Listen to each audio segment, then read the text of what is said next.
Wasabi everybody, welcome back to another 10 underrated commander cards video. This is a series that I do at least once a month. That's what I'm starting to do now. But before I get into the video, I have to remind you that most of you who are watching right now are not actually subscribed to the channel. So I'd really appreciate if you took the time to hit that subscribe button and the notification bell so you don't miss any future videos. Alright, let's get into this. So we have the first card here, Dolmen Gate. This is a 2-mana artifact from Lorwyn. Prevent all combat damage that would be dealt to attacking creatures you control. Now this is one of those cards that kind of flew under the radar for me for a long time, till I realized that you can pretty much just throw this into any combat-focused deck and succeed. And for only 2 mana in artifact form, I think it's quite necessary if you're playing in limited colors. And by limited colors, I mean of course if you're playing something like Boros, something that maybe doesn't have the best recovery, but it really enables you to keep attacking, keep the pressure on your opponents, something that would be more effective in 1v1. Any kind of 1v1 format is not quite as effective in Commander, so you do need something, you need a line of protection there, and you need to be able to get through to your opponents. The next card here is one that I've talked about quite a bit, but I don't know how long that's been. Angel of Jubilation. From Avacyn Restored, get a 4-mana Angel, 3 white. Flying and other non-black creatures you control get +1/+1. Players can't pay life or sacrifice creatures to cast spells or activate abilities. This is one of the crazier cards that I don't think enough people play. It's definitely a mono-white staple for me. Even if I'm not playing some kind of Angel deck, I do like punishing my opponents who pay life and sacrifice creatures because, believe it or not, that's in the cost for so many things. This will shut down things like Ashnod's Altar. This will shut down things like Razaketh. It's very powerful and it's capable of stopping many strategies. And then the next card we have here is Counter Lash from Dark Ascension. 6 mana counter spell, so that's quite expensive, but you counter target spell, you may cast a non-land card in your hand that shares a card type with that spell without paying its mana cost, which is well worth the 6 mana. Especially if you're doing this instant speed, it pretty much means that if your opponent is playing some big creature or a big artifact or enchantment, planeswalker, anything like that, you get to then cast a card of that same type. Which kind of goes along with some of the most powerful counterspells in my opinion. I think if you're a fan of Mana Drain, while this is nowhere near that kind of benefit, that kind of upside to a counterspell, it really just adds to what was originally 2 blue to counter a spell. By then paying 4 more, you can cheat something into play. The next card we have here is probably the best one here. I mean, I'm kind of surprised this doesn't see more play in Commander, but we have Molten Disaster. X and 2 red for a sorcery with a kicker cost of 1 red. If the kicker cost was paid, Molten Disaster has split second. Molten Disaster deals X damage to each creature without flying and each player, which is about as ridiculous as it gets. If we're talking about red, if we're talking about the strength, it is aggression, it is burn, and having something that can't be countered because it gains split second.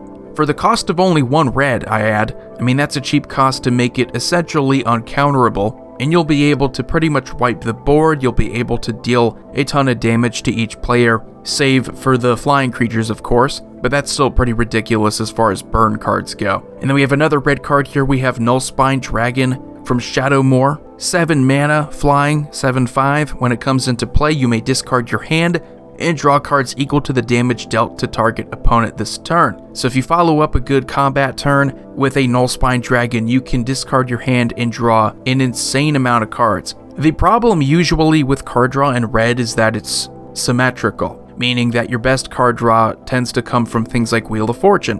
With this, it's just you, it's one-sided, and that could be a ton of damage too in a Commander game. And then we have Primal Order. Really old card from Homelands, 4 mana, green enchantment. During each player's upkeep, it deals 1 damage to that player for each non-basic land they control. This is an off-color card because this is something that you're more accustomed to seeing in red. You're seeing land hate, any kind of burn for land types, or just land destruction in general. You're used to seeing that in red. So it's underrated for me because it's one of those cards outside of red that you wouldn't expect to do that, but it might add depth to any kind of strategy that is playing green and wants to punish your opponents for playing different types of lands. And then the next card here is really more of a twofer because they do very similar things. Reign of Gore. So you get a black and red card here, enchantment. If a spell or ability would cause its controller to gain life, that player loses that much life instead. And we also get Tainted Remedy here if you want the mono black version essentially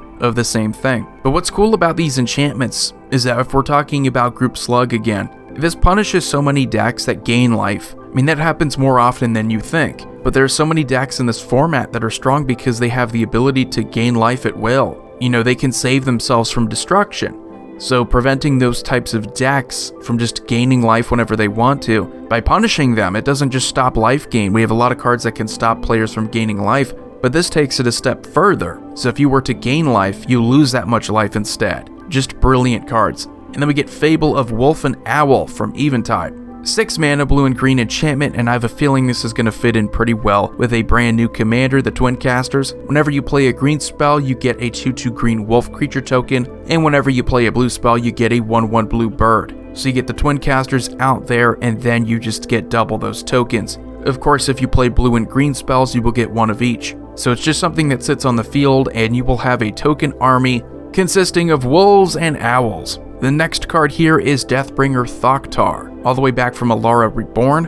Whenever another creature is put into a graveyard from play, you may put a +1/+1 counter on Deathbringer Thaktar, and then you can remove a +1/+1 counter from Deathbringer Thaktar to have it deal 1 damage to target creature or player. This is insanely powerful, and I don't see it enough in Commander. Any kind of deck that can frequently sacrifice creatures, if we're talking about Jund, we have Korvold, we have Prosh, Skyraider of Care. Those 2 decks I think are capable of taking advantage of this one, especially Prosh. When you just get so many tokens coming into play, you can sacrifice them all, and all those will turn into +1/+1 counters for Deathbringer Thaktar. In addition to other things like Goblin Bombardment, it just synergizes so well, because you're dealing damage already, you're getting more +1/+1 counters, you can even attack with it, deal more damage that way, but you're just saving up stamps. That's essentially what you're doing with this card, and you're ready to pay back whoever wants to hurt you first. And then the last card we have here is Dragon Appeasement. Speaking of Prosh, here is a card that is really good. If you're a fan of the card Fecundity, this is very similar. It's close to being a one-sided version of that. A little bit worse because you have to play those 3 colors and it's 6 mana, and you skip your draw step, but whenever you sacrifice a creature, you may draw a card. Considering the types of decks that would want to play this in Jund are going to create a ton of creature tokens and sacrifice them anyway, that's an insane way of just filling up your hand, keeping your hand full, and then giving yourself plenty to sacrifice so that, hey, you skip your draw step, but you have something here that's allowing you to draw even more cards. It's kind of like the upside with Necropotence. You do skip your draw step, but you will then draw just even more cards off of that ability. So anyway, let me know what you think about these 10 underrated Commander cards in the comment section below. If you like this series, let me know. And if you haven't already, again, please subscribe, like, comment, share, hit that notification bell so you don't miss any future videos. I am Commander Void. Have a wonderful day.